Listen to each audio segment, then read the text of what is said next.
마가복음 2장 13절부터 17절까지 교독하겠습니다. 13절에 예수께서 다시 바닷가에 나가심에 무리가 다 나와왔거늘 예수께서 저희를 가르치시니라.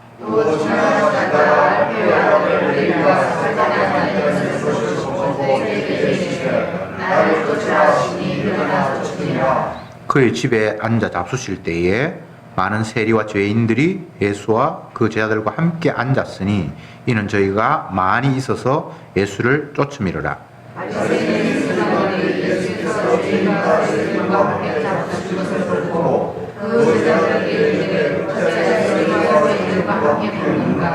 예수께서 들으시고 저희에게 이르시되 건강한 자에게는 의원이 쓸데없고 병든 자에게라야 쓸데있느니라. 내가 의인을 부르러 온 것이 아니라 죄인을 부르러 왔노라 하시니라. 아멘.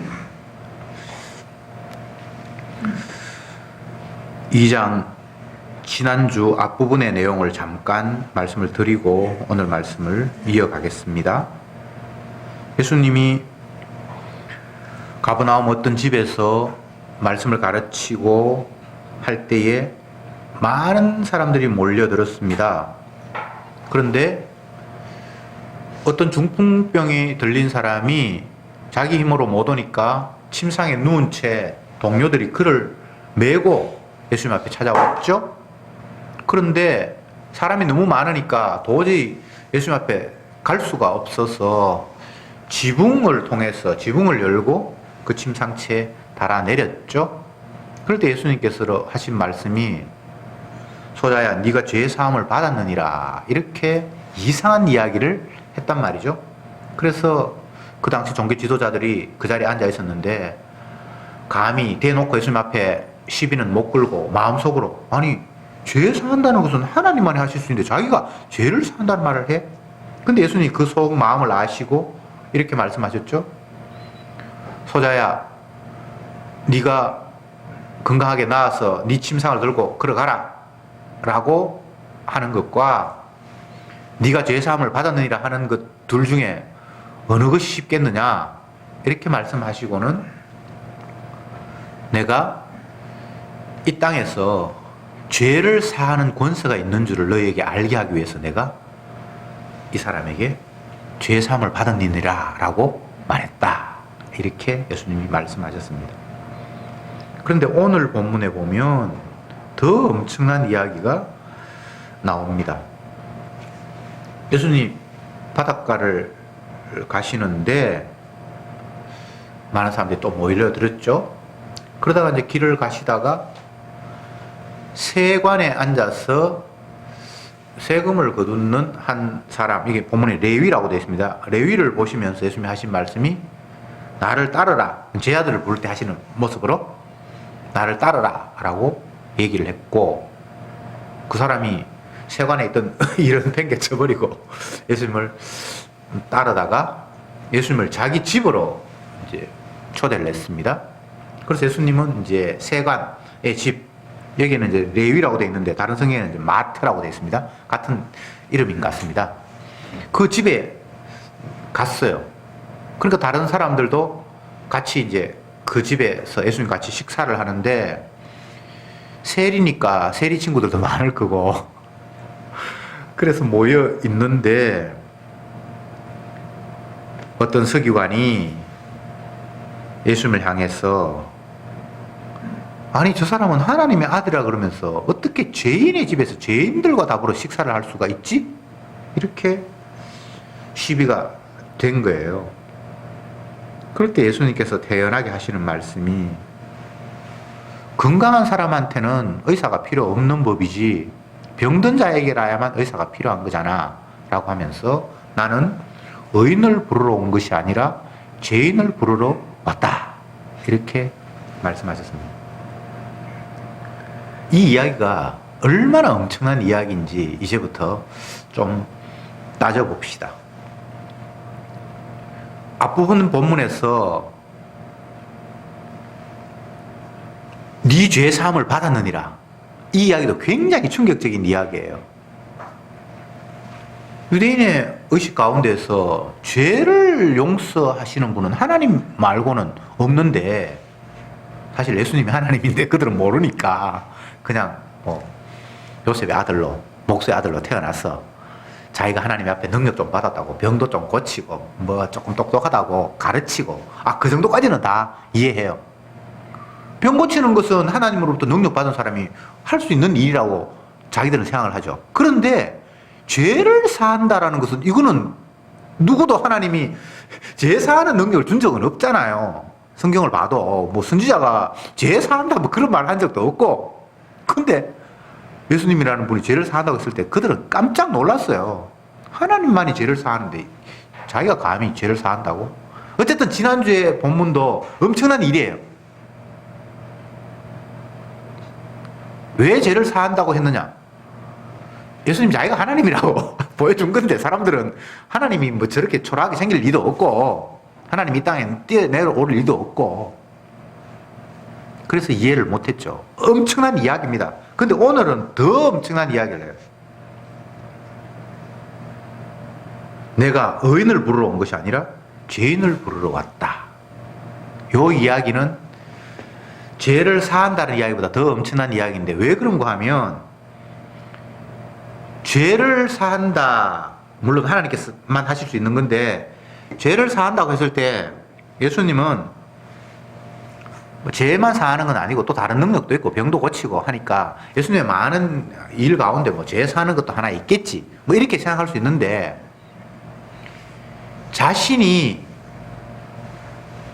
죄인을 부르러 이 땅에 왔다라고 얘기함으로 말미암아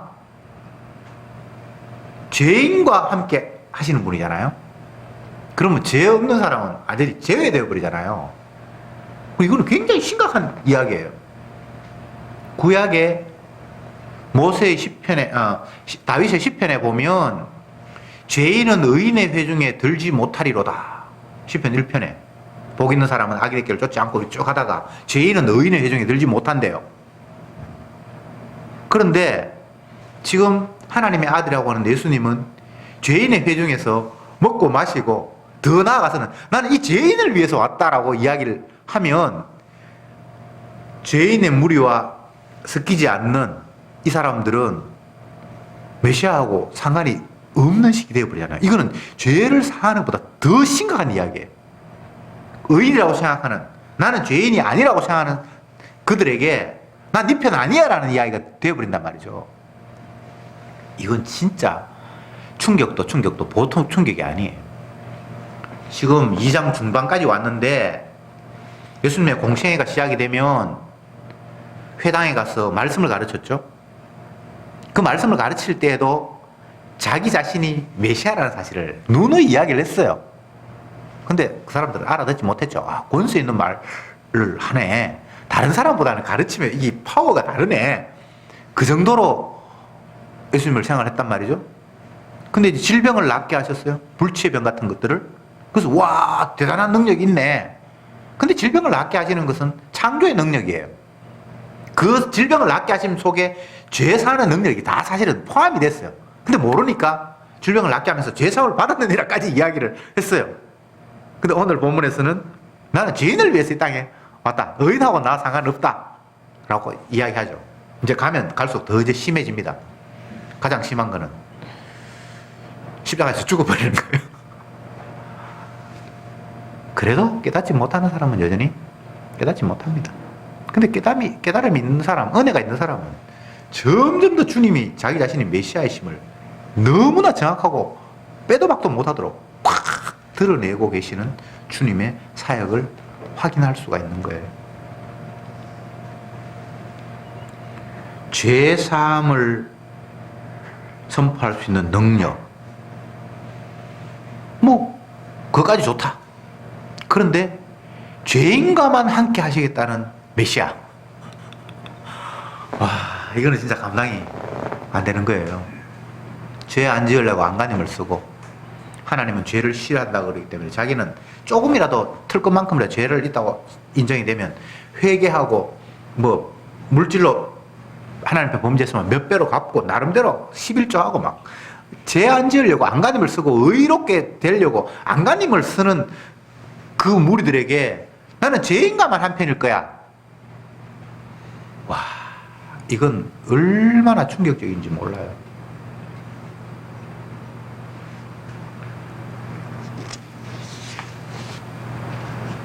예수님은 처음부터 죄인을 위해서 이 땅에 오셨다고 말씀하셨고 그들의 죄를 대신해서 죽음으로 말미암아 그들을 의롭게 하겠다고 약속하시면서 이 땅에 오셨어요.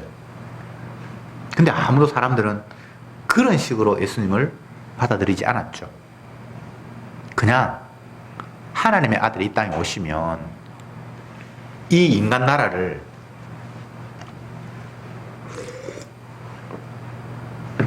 짓밟아 버리시고 자기 백성에게는 왕으로서 그들에게 행복과 평안과 안녕을 제공할 것이다라는 그런 식의 생각을 했죠.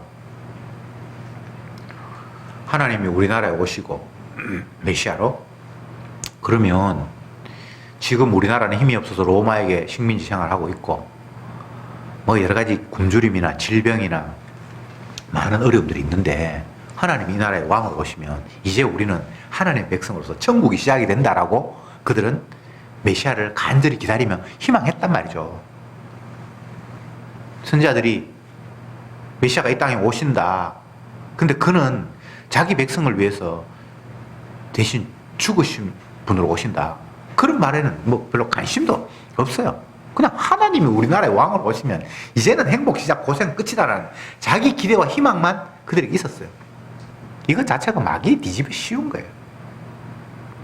항상 인간은 자기중심적이죠. 요즘 우리나라에서 희한한 일이 벌어지는데 매일 모여서 데모하고 토요일마다 막 네가 더 많이 모이나 누가 더 많이 모이냐고 막 난리가 나요. 인간의 모든 행동들은 자기 유익을 위해서 움직이는 거예요. 말도 행동도 모든 몸짓이 나를 위한 거예요. 나를 위한. 살아도 나를 위해 살고 심지어 자살하는 사람도 자기를 위해서 자살하는 거예요. 먹든지 마시든지 무엇을 하든지 내 만족을 위해서 하는 거예요. 누구도 예외가 없습니다. 그래서 선지자가 이야기를 하고 하나님께서 말씀을 하시고 하나님이 이 땅에 뛰어내려오고 뭐 별일이 다 있어도 그걸 자기식으로 해석을 하고 내 유익한 쪽으로 모든 것들을 받아들이는 거예요. 이런 예를 한번 들어봅시다. 한 아이가 이 땅에 태어났어요. 물론 주님께서 태어나게 하셨죠. 근데 태어나자마자 자기가 기대하지도 않았던 상황이 이미 기다리고 있는 거예요. 아빠 있죠. 엄마 있죠. 어떤 사람은 형도 이미 있어요. 그리고 자기 집이 이미 있어요. 이건 뭐 자기 계획하고 아무 상관이 없는 거예요. 만약 내가 엄마 아빠를 선택할 수 있다면 자기 현재의 자기 엄마 아빠를 부모님으로 모실 사람이 아마 세상에 아무도 없을 거예요. 모든 게 다 부족하죠. 우리 엄마는 뭐 돈도 별로 없고 우리 아버지는 뭐 벌이도 시원찮아부터 해가지고 내 인물을 왜 이렇게 만들어 놨어부터 해가지고 뭐 아직은 뭐 엄마 아빠한테 뜯어먹을 게 있으니까 엄마 고맙습니다 그러지 진짜 속마음 속에는 내가 와 금수저가 안 되었지, 우리 아버지는 왜 권력이 없지, 내가 사업하려고 그러는데 미천도 제대로 못 대주는 부모. 자기중심적으로 생각을 하면 이 세상에 그 무엇도 만족스러운 게 하나도 없어요. 그런데 나를 위해서 주님이 이 땅에 보냈습니까? 그게 아니잖아요. 그러니까 태어나자마자 내가 원하지 않는 엄마 아빠가 있고 뭐 형도 있고 뭐 있는 거잖아요. 내가 원하지 않는 집, 우리 집이 뭐 청와대만큼 넓은 것도 아니고. 얼마 전에 이사야사라는 거 텔레비전에 하는 걸 딱 봤는데 해운대 어떤 집 봤어요. 와, 한 190평 되던데 집이 아니야 이건. 예. 그렇게 사는 사람도 있어요. 몰랐습니까? 이 세상은요 별별 사람이 다 있어요. 제가 무슨 이야기 하다 여기까지 흘러가는지 모르겠는데 인간은 자기 목적과 자기 어떤 희망을 가지면서 이 땅에 태어난 게 아니에요. 태어나게 하신 분의 자기 목적이 따로 있어요. 피조물은 목적이 없어요. 그래서 원치 않는 것도 띠띠고 가는 거예요. 사명이 임했다. 그러면 이제 그 사명 때문에 그는 꼼짝 말아요. 제가 이 목사님 보면서 그런 생각을 자주 하는데, 그 사람은 주님께서 복음 전하기 위해서 막 끌고 다니거든요. 인간적으로는 굉장히 피곤하고 불쌍해요. 연세가 뭐 67세나 됐는데 쉬는 게 없어. 십자가 마을에 이 목사님 강의 스케줄 한번 보세요. 본교에서 물론 일요일 설교 오전 오후 하고 수요일 하고 그건 당연히 하고요. 뭐 대구 강의, 서울 강의, 부산 강의, 울산 강의, 광주 강의, 뭐 안산 강의 해가지고 정신이 하나도 없어요. 67세 되면 은퇴할 나이잖아요. 그 몸이 뭐 그렇게 막 대단한 사람도 무쇠도 아닌데 밤 강의 끝나고 집에 돌아오고 하면 어떨 때는 새벽 2시, 3시 된대요. 그러면 아침에 또 정상적으로 일어나면 강의하고 돌아와서 그 강의 정리했는 거 사람들이 기다리니까 그 컴퓨터에 올리고, 그러면 3시, 4시 되고, 그럼 아침 7시 만약에 일어난다 10시 반쯤 돼 일어나. 그럼 몇 시간 못 자잖아요. 그래서 그냥 계속 살아요. 그러면 못 잤으니까 낮잠 좀 자야지. 그게 또 안 돼. 다음 설교 또 강의 준비를 해야 되기 때문에 자기가 어젯밤에 못 잤으니까 낮잠 좀 자자로 하면 다음 강의를 준비하지 못하기 때문에 그분은 못 자요. 그냥 그렇게 끌려다니는 거예요. 그게 사람의 힘으로 가능할까요? 아니면 그 일 하는데 막 억수로 많은 돈을 누가 줍니까? 강의하러 가는데 한 100만 원씩 주면 그 돈이 힘이 나가지고도 그렇게 할 수 있을 거예요. 뭐 김재동이나 그런 애들은 어디 가가지고 강의하는데 뭐 몇백만 원씩 받는다며. 이 세상에 그런 사람 많아요. 근데 생명의 복음을 전하면서 그걸 즐겨 듣지도 않고 와도 좋은 사람 있고 아예 오지도 않은 사람도 있고 겨우 차비 줘요. 그런데 그게 사명이니까 몸이 67세가 됐든 말든 은퇴를, 이 세상에 67세면 다 은퇴하지. 아니면 돈 벌라고 억지로 하는 사람 있고. 근데 그거하고 상관이 없이 끌려다니는 거예요. 여러분, 사명이라는 것은 내가 의도적으로 뭐 이렇게 하고 말고 그게 안 되는 게 사명이에요.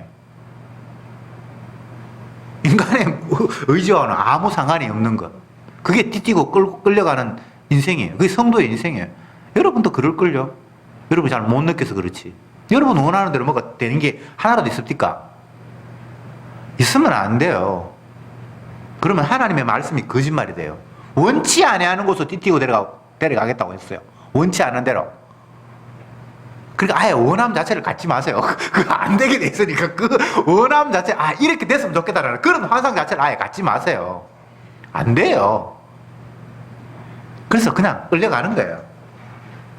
그걸 이 목사님 막 산다고 표현하셨는데, 불신자도 막 살고 성도도 막 살고 그 차원이 다르죠. 불신자는 내어버림을 당하사, 그래서 계속 욕망에 끌려서 막 살고, 성도는 원치 않아서 끌려가면서 막 살고. 그러니까 그게 참 행운이죠. 얼마나 감사한 일입니까? 원치 않아서 끌려간다라는 것 자체가. 만약 여러분이 원하는 대로 됐다면 어떻게 됐겠어요?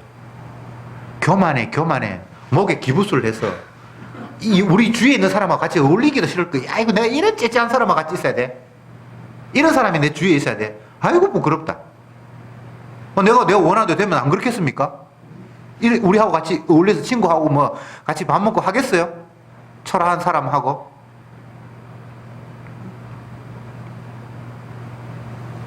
예수님은 이 땅에 오시면서 자기 뜻대로 오신 것이 아니라 아버지가 원하시는 대로 이 세상에 오셨고, 그 아버지가 원하시는 게 뭐냐 하면 하나님이 맡긴 생명을 위해서 대신 저주받아 죽는 거예요. 만약 메시아를 기다린다면 내 죄를 대신할 분을 기다려야지, 내가 이 땅에서 잘 먹고 잘 살아야 되는데 뭔가 부족해, 내 나라가 자유를 얻고 부강한 나라가 되는데 로마의 식민지에 대해서 초라하게 살아가. 셰리 같은 인간들은 그 남의 나라에 빌붙어서 그 나라한테 세금 바쳐야 되는데 국민들한테 쥐어 짜가지고 지주머니 챙기고 세금 바치고 이따위 짓을 해. 이 매국노도 이런 매국노가 없어요. 그런데 예수님이 메시아라고 하시는 분이 그 사람의 집에 가서 희희낙낙하면서 같이 어울리고 있어. 이건 뭐 이게 본문에 나타난 이 바리새인 서기관 이 사람만 흥분할 일이 아니에요. 누가 봐도 화가 나는 거예요. 어떻게 저런 인간들하고 같이 어울려가지고 희희낙낙거리고 도대체 저 사람이 어떻게 얼마나 나피를 빨아먹는 잔인한 인간인지.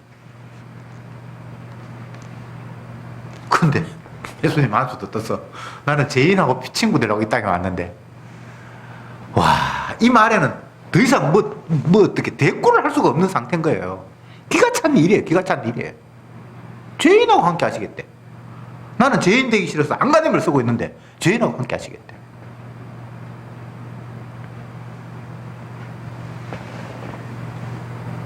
인간은 자기 만족을 추구하면서 살아가요. 내가 지극히 작은 무엇을 해도 그걸 가지고 흐뭇해하는 거예요.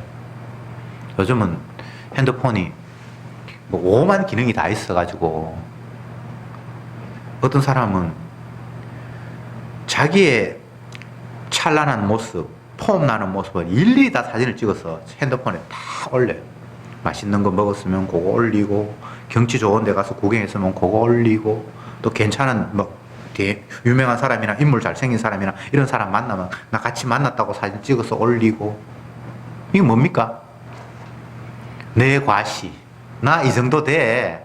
나 훌륭한 사람이야. 너 나이들 찌질로 보지 마. 뭐 이런 마음이 그 안에 담겨 있는 거예요.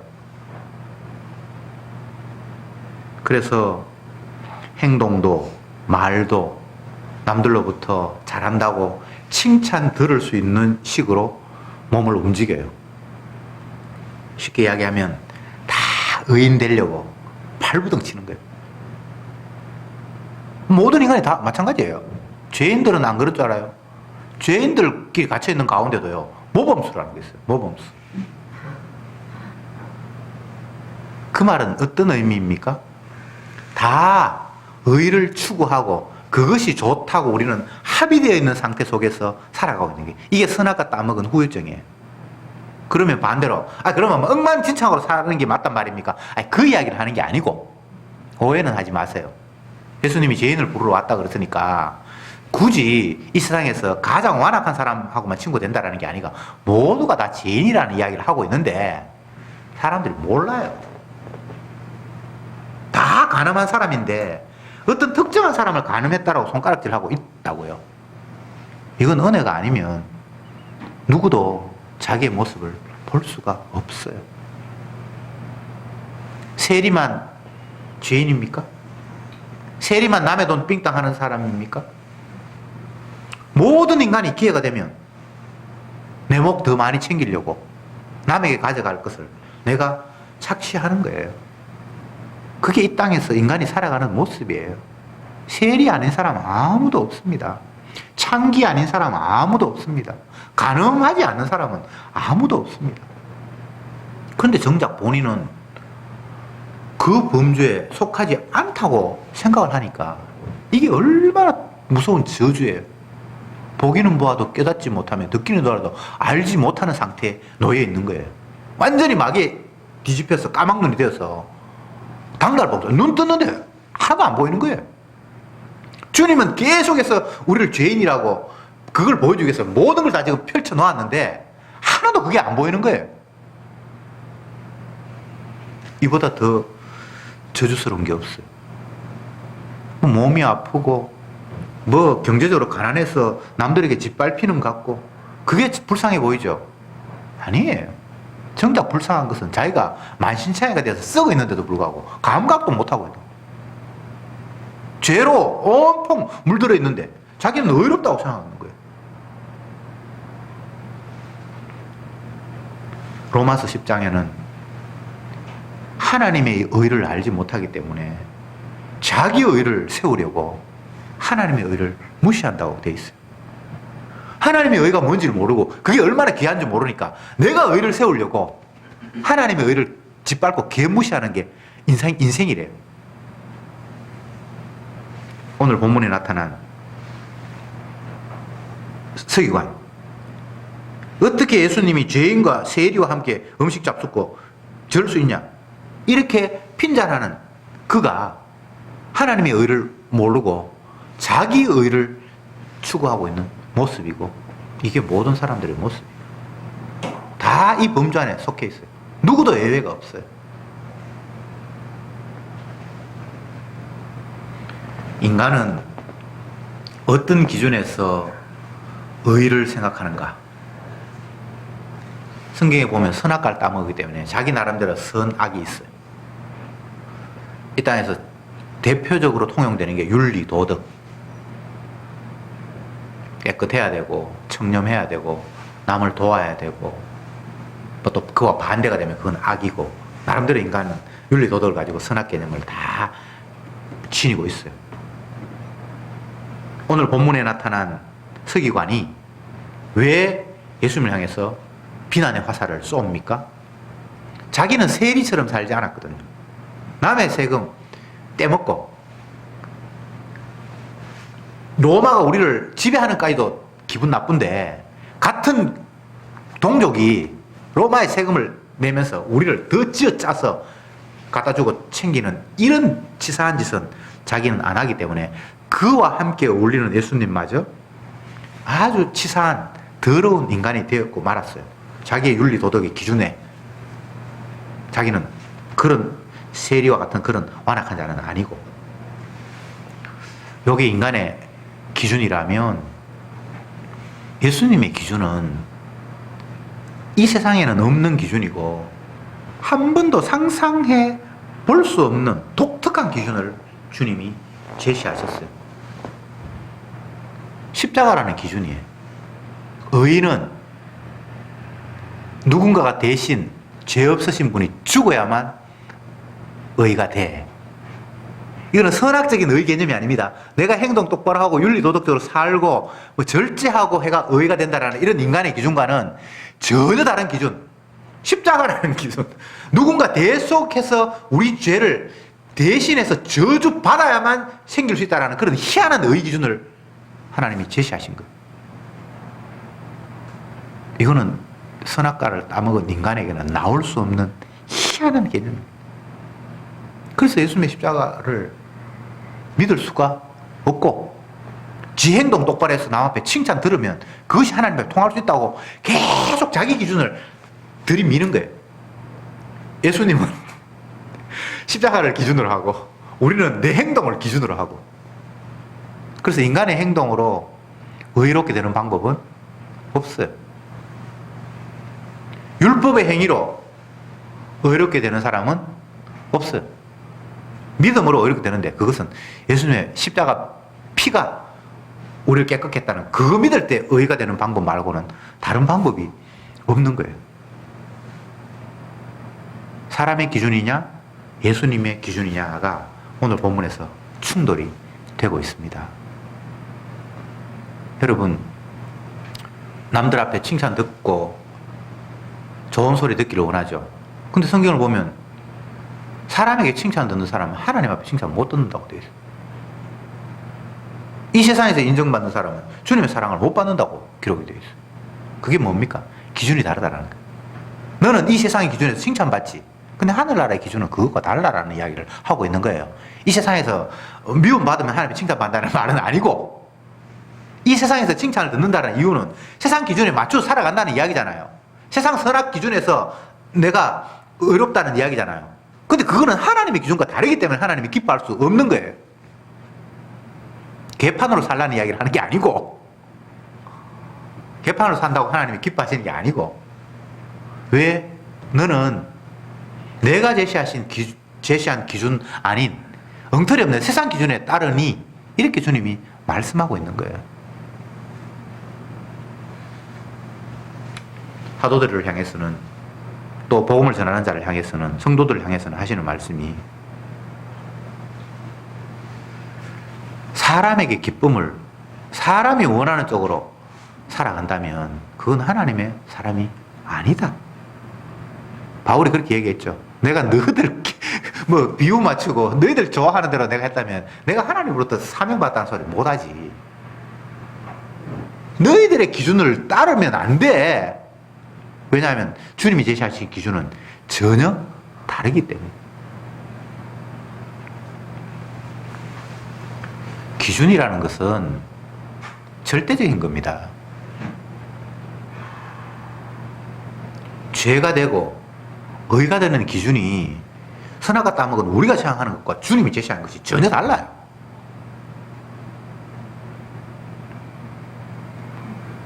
우리는 윤리 도덕을 어기면 그게 죄라고 생각을 하죠. 근데 주님은 전혀 달라요. 내가 십자가에서 죽었기 때문에 너희들은 죄인이다. 뭐 희한한 개념이죠. 아니, 예수님이 십자가에 죽었는데 그게 왜 우리가 죄인이라는 증거예요? 내가 도둑질도 안 했는데. 이게 희한한 기준이란 말이에요. 왜냐하면 결과적으로 보면 이 땅에 있는 모든 사람들이 다 예수님을 죽였고 하나님의 아들을 죽였기 때문에 그게 죄예요. 하나님의 아들을 배척했다라는 그 자체가 그보다 더 심각한 죄가 없어요. 뭐 도둑질하고 뭐 거짓말하고 뭐 법무부 장관 할 사람이 뭘 어떻게 하고 뭐 그런 게 죄가 아니라 예수님이 십자가에 못 박아 죽였기 때문에 모든 사람은 그 앞에 다 하나님의 아들을 짓밟아 죽인 죄인이 전혀 기준이 달라요. 사람들은 희생하고 윤리도덕적으로 힘든 일을 수행하고 그렇게 하면 그게 의롭다고 해주죠. 그게 인간의 기준이잖아요. 그럼 주님 뭐라고 이야기합니까? 내가 아버지께로 감이라. 죽었다가 다시 살아났기 때문에 그게 의가 발생하는 거예요. 아버지가 이제 용납했어. 아들이 대신 죽었는데, 죄 때문에 죽었는데 이제 다시 살렸으니까 이제 용납했다는 거예요. 죄 씻었다는 거예요. 거기서 의가 나오는 거예요. 죄도 십자가에서 나오고 의도 십자가에서 나오고 이게 내 행위하고는 아무 상관이 없는 거예요. 이건 잘못된 기준이에요. 마귀가 세운 기준이에요.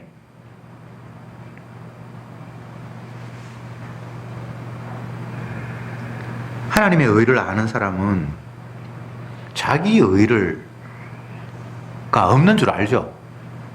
내가 어떻게 해도 그게 의가 안 되는 줄 알죠.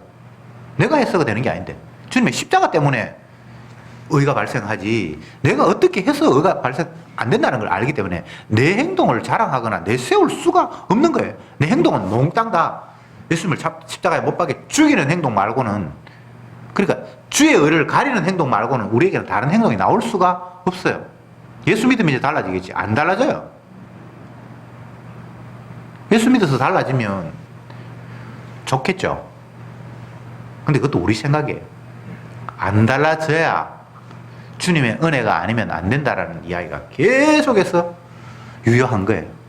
주님의 용서가 계속해서 현재 귀해지는 거예요. 십자가의 피가 계속해서 반복해서 우리를 죄에서 깨끗게 해서 감사한 거예요.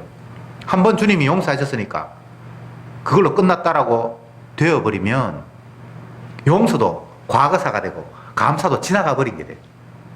그런 건 안 돼요. 계속해서 주님의 용서가 지금도 주님의 십자가에 피 흘리심이 우리를 대신하신 저주받으심이 지금도 계속해서 돼야 그 상태야 지금도 감사하고 지금도 주님의 은혜가 아니면 안 된다라는 것이 현재 진행. 그래서 주님은 그렇게 우리를 다루세요.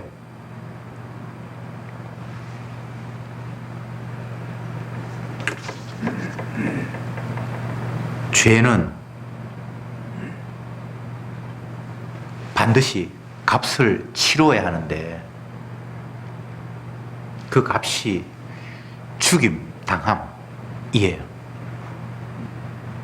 그래서 우리가 죄인이기 때문에 죽는다는 것은, 죄인은 어차피 죽어야 되는데 그걸 죄를 해결할 수 있는 게 아니에요. 이 세상에서 가장 완악한 죄인은 사형을 시키잖아요. 그런데 그렇게 해서 죄가 사함받는 것은 아니에요. 죄인이 죽는 건 당연한 전부. 죄인이 죽었다고 해서 죄 사함을 받는 게 아니에요. 죄 없는 게 아니에요. 이 세상에서는 뭐 살인을 했다 그러면 15년형, 또 아니면 너무 잔인하게 많이 살인했다 그러면 사형. 그러면 15년형을 받아서 나오면 그 사람을 더 이상 죄인으로 안 물어요. 죄값을 치렀다고.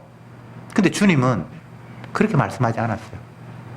죄인인 네가 네 죄를 씻을 수 있는 방법은 없다. 어떻게도 죄인이 죄를 씻을 수 있는 방법은 없어요. 그래서 죄 없으신 분이 그를 대신해서 죽을 때만 죄가 용서받는 거예요. 이게 하나님의 기준이에요. 뭐 자꾸 쓸데없는 생각하지 마세요. 왜 그렇게 하는데, 만드신 분이 그렇게 하셨어요. 성도는 그냥 그 말씀 앞에 감사하면 돼요. 아멘. 아멘. 아멘. 억지로 감사하라는 이야기가 아니고, 성도는 그냥 감사해요. 그 말씀이. 왜냐하면 내가 해결할 수 없는 문제를 주님이 하셨기 때문에. 사람은 할 수 없는데 하나님이 하셨기 때문에, 주님의 약속이기 때문에 그게 기쁜 거예요. 여러분이 여러분 죄 문제를 해결하려고 생각을 해보세요. 얼마나 힘든지. 평생을 살면서 남들에게 피해 입히면서 살아가잖아요. 그거는 방법이 없어요. 여름에 더운데 건물 높은 데 올라가려고 그러면 엘리베이터 타잖아요. 어떨 때는 막 15명 정원인데 17명 막 타요. 그러면 막 밉죠. 저거 다음에 타든지 하지. 근데 지가 바쁘면 지가 마지막에 뛰어들어가 띵동 띵동. 제가 작은 예를 들었는데, 모든 요소에서 다 우리는 그런 식으로 남에게 피해를 주면서 살아갈 수밖에 없어요. 이 땅에 사람들이 사용할 수 있는 것들은 제한되어 있는데 너무 많은 사람들이 사용하기 때문에 늘 모자라고 부족하고, 그래서 힘 있는 사람이 더 많이 가져가 버려서 없는 사람은 없고, 이런 구조 속에 우리는 놓여 있어요. 이 땅 자체가 저주받은 땅이기 때문에, 생명나무가 있는 곳으로부터 추방되기 때문에 이 땅 자체가 그래요. 이건 뭐 살기 좋은 세상 만들고 훌륭한 정권 들어서서 뭐 공평하게 만들고, 그 개뿔, 그건 하나님의 말씀을 모욕하는 거예요. 이 세상은 가시가 엉겅퀴가 나야 되고 해산하는 고통을 겪어야 되고, 그러니까 너희들은 저주받은 지옥이야라는 걸 보여주는 것이 이 세상이기 때문에, 이 세상에서 살기 좋은 나라를 꿈꾸는 것 그 자체가, 이스라엘 백성들이 예수님 당시에 뭐 로마의 식민지가 돼서 힘들고, 로마 이스라엘 저쪽에 애굽은 곡식이 잘 되고 뭐 나일강이 있어 한데, 여기는 사막이라서 살기 좋고 뭐 살기 나쁘고 별별 아이들을 다 끄집어내는데, 이 세상 그 어디에도 살기 좋은 나라는 없습니다. 뭐 캐나다 가면 살기 좋고 호주 가면 살기 좋다고요? 아니에요. 그런 나라에 가면 물가가 엄청나게 비싸서 조금 벌어가지고는 못 살아요.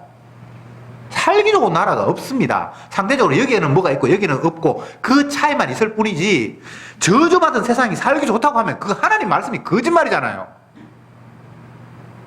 제발 하나님의 말씀을 말씀대로 좀 믿어주세요.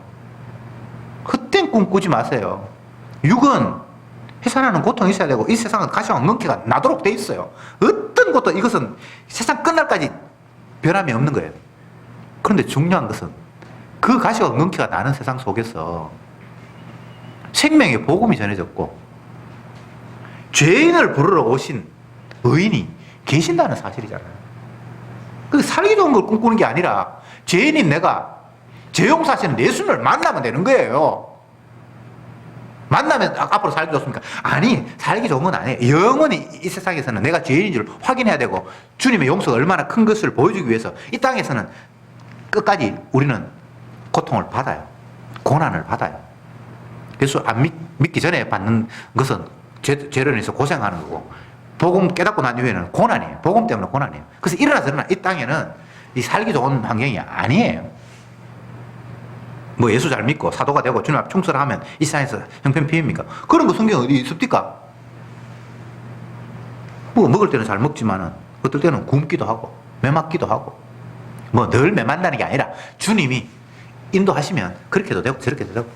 그럼 뭐 매만다고 해서 뭐 못 사는 것도 아니고 많이 먹는다고 해서 잘 사는 것도 아니고 그냥 복음을 위해서 그냥 우리는 도구로 활용이 되기 때문에 풍부에 처하기도 하고 빈곤에 처하기도 하고 뭐 그냥 웃을 때도 있고 울 때도 있고 그냥 그런 거예요. 웃는 걸 자꾸 꿈꾸지 말고 행복한 걸 자꾸 머릿속에 그리지 마세요. 그런 거는 주님이 약속한 적이 없어요. 복음을 위해서 주님이 자기 목적을 위해서 평안한 길로 가기도 하고 고생하는 길도 하고 웃기도 하고 울기도 하고 병들기도 하고 낫기도 하고 그냥 그렇게 돌아가는 거예요. 병 안 걸려야 된다. 외로움 눈물 흘리지 말자. 그거는 마귀가 심어주는 거예요.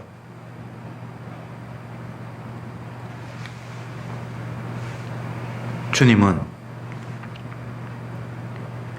자기 백성의 죄를 대신해서 저주받아 죽기 위해서 이 땅에 오셨어요. 죄인에게 유일한 기쁜 소식은 죄 사할 수 있는 그잖아요.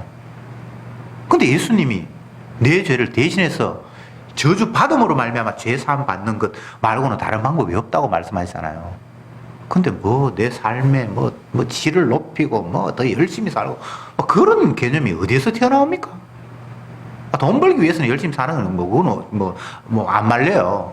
그거는 그냥 돈 벌기 위해서 열심히 산다 이게 죄다라고 이야기하면 되는데 그렇게 함으로써 하나님이 나를 복준다 이렇게 말하면 그거는 하나님을 욕되게 하는 거잖아요. 죄인에게 유일한 소망은 예수님의 십자가뿐입니다. 그게 주님이 제시하신 약속이에요. 다른 방법은 없어요. 그래서 예수님 말씀하셨잖아요. 나는 죄인을 부르러 이 땅에 왔다고.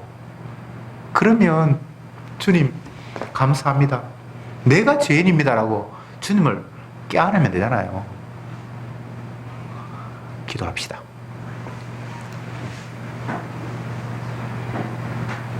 건강한 자에게는 의원이 쓸데없고 병든 자에게라야 쓸데있으니 내가 의인을 부르러 온 것이 아니요 죄인을 부르러 왔노라.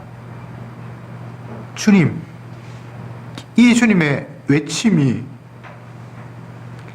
저들에게 유일한 복음임을 날마다 깨달으며 살아가는 저들이 되게 하옵소서.